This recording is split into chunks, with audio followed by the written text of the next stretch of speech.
जय सद्गुरू. काळ व वेळ याच्याबरोबर बदलावं हे तर फार लोकांना माहिती आहे आणि फार लोक याला मान्यताही देतात. पण क्वचितच आहे जे या गोष्टीनंतर परिवर्तन करत असतात.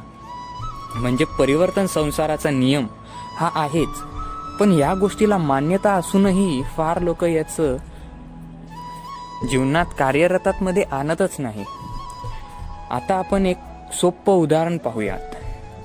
आपल्या समोरून जर मांजर आडवी गेली तर आजही आपण 5 पावलं मागे जातो. पण तुम्ही कधी विचार केला का की 5 पावलं मागे जायचं का?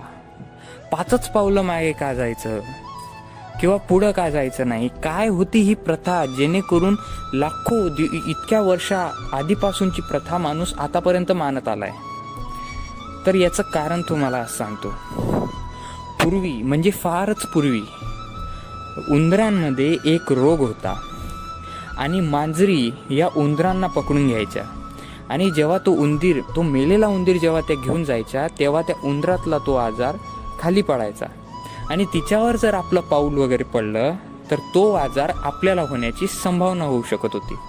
म्हणून पूर्वीच्या लोकांनी असा समज ठेवला होता की मांजर आडवी गेली म्हणजे थोडा वेळ थांबायचं आणि त्याच्यानंतर पुढे जायचं, जेणेकरून त्या आजारापासून आपण सुरक्षित राहू शकू.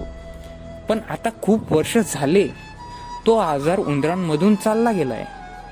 मग आपण अजूनही त्या प्रथेचं पालन डोळे बंद करून करत असतो आणि आजही या अंधश्रद्धेला आपण बढावा देत असतो.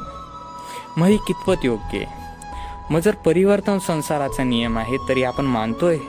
नाही, आपण अजूनही तो नियम मानत नाही.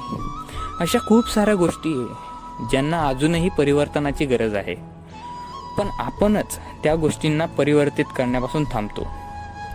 आपण मनात म्हणत असतो की ही गोष्ट चुकीची आहे, पण जेव्हा ती आपल्यासोबत घडते तेव्हा आपण तिला बढावा कळत नकळत देऊनच बसतो.